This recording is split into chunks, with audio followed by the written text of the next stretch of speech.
Notre bonne idée du jour se passe ici, près de Dijon, à Chenôve.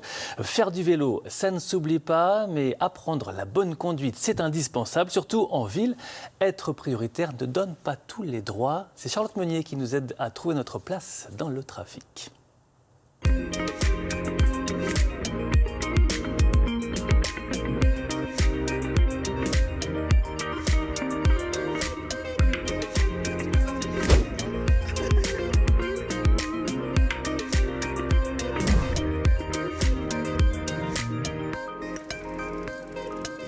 Nous sommes de plus en plus nombreux à prendre le vélo pour nos déplacements, mais circuler en ville et cohabiter avec les voitures n'est pas toujours simple. La boîte à vélo a donc mis en place des cours de circulation urbaine.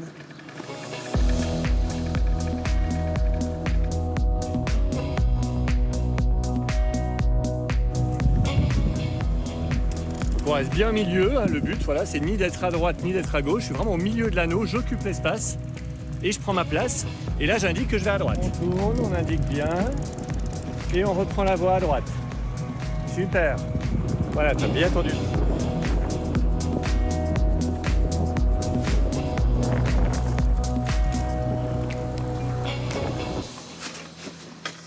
Bonjour Charline. Bonjour. Bonjour Agnès. Bonjour. Voilà, expliquez-nous pourquoi vous vous êtes inscrit à ces cours proposés par la boîte à vélo. Alors, je me suis inscrite parce que j'avais peur de faire du vélo. Et en fait, en discutant avec mon conjoint, on s'est dit que c'était une bonne option pour reprendre confiance sur la route. Donc du coup, voilà.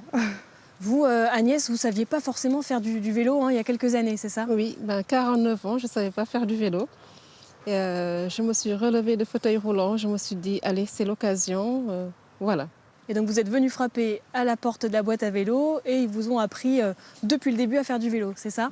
Ils m'ont bien accueilli avec mon handicap, m'ont adapté mon vélo à mes besoins et m'ont appris tout du début jusqu'à maintenant, voilà.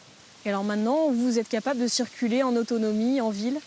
Je travaille avec le vélo, je fais tous mes trajets, c'est pour moi un transport et aussi un plaisir. Vous, Charline, vous aviez des appréhensions aussi à circuler en ville toute seule à vélo? Oui, voilà, c'était ça. C'était plutôt des appréhensions avec les voitures, tout ça. Et donc de reprendre confiance, quoi. Et alors là, qu'est-ce qu'on vous fait travailler dans ces petits ateliers? Et bien de faire justement attention, par exemple, aux voitures qui vont être garées sur les trottoirs. Et bien se rendre compte qu'on a le droit à avoir notre place aussi sur la route. Sans ces cours-là, vous pensez que vous circuleriez à vélo toute seule aujourd'hui? Jamais. Jamais je pensais pouvoir le faire. Je dirais même il faut que tout le monde tape à la porte de la vélo-école parce qu'après cela, il y a eu derrière moi 10 enfants en situation de handicap, autistes qui sont venus et qui ont pu faire du vélo et jamais leurs parents pensaient que c'était possible. Voilà, on va refaire encore une fois.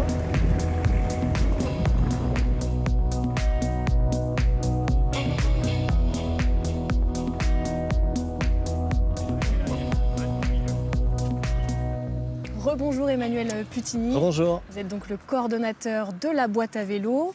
Comment est venue cette idée de lancer ces cours de circulation en ville? Très simple, beaucoup de personnes nous interpellent sur le fait qu'elles ont peur de circuler à vélo en ville, parce qu'aujourd'hui c'est pas facile de s'y retrouver dans le flux automobile où ça roule très vite, où il y a beaucoup de voitures, et du coup ça s'improvise pas, ça s'apprend. Donc nous on a vraiment la pédagogie pour apprendre aux gens à utiliser les aménagements cyclables d'aujourd'hui, les doubles sens cyclables, apprendre un rond-point, comment tourner à gauche, quels sont nos droits et nos devoirs. Il faut dire que le code de la route a beaucoup évolué depuis une quinzaine d'années en faveur des mobilités actives et souvent les cyclistes ne le savent pas et les automobilistes non plus. Donc ça ne s'improvise pas et ça s'apprend et c'est le but de la vélo-école de la boîte à vélo. Alors c'est quoi les premiers conseils ou les premières consignes que vous donnez aux gens qui viennent prendre ces cours? Alors c'est d'abord de prendre conscience que le vélo est un véhicule au titre du code de la route. Donc ça c'est très important, c'est-à-dire qu'on a notre place sur la route et on ne doit pas se cacher, on ne doit pas se faire tout petit, on doit prendre notre place, anticiper ses trajectoires pour ne pas surprendre et ne pas être surpris. Et puis se dire aussi qu'on est prioritaire mais pas suicidaire. Donc toujours avoir de la vigilance de tous les instants.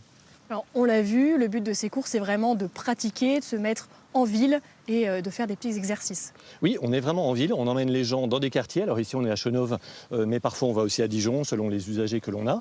Et on choisit des quartiers où il n'y a pas trop de circulation quand même, mais il y a quand même des voitures. Et on apprend justement à être sur la route, on apprend à prendre un rond-point, parce que c'est pas si simple, ça s'apprend. On apprend, je le disais tout à l'heure, à tourner à gauche. On apprend les doubles sens cyclables, on apprend les sas vélos au feu rouge, on apprend les petits panneaux triangulaires qui sont au feu, qui autorisent les cyclistes à tourner à droite au feu rouge. Souvent les automobilistes ne le savent pas, ça, qu'on a le droit de tourner à droite au feu rouge quand on est à vélo. Voilà. Des structures qui proposent ce genre de cours, il n'en existe pas beaucoup? Non, sur l'agglomération, c'est vrai qu'on est les seuls vraiment à proposer ce côté circulation urbaine. Il y a la vélo-école de Quetigny aussi qui donne des cours pour les débutants.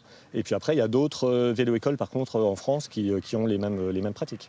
Merci beaucoup Emmanuel Putigny. Et puis ces cours sont ouverts à tous, aux adultes mais aussi aux enfants.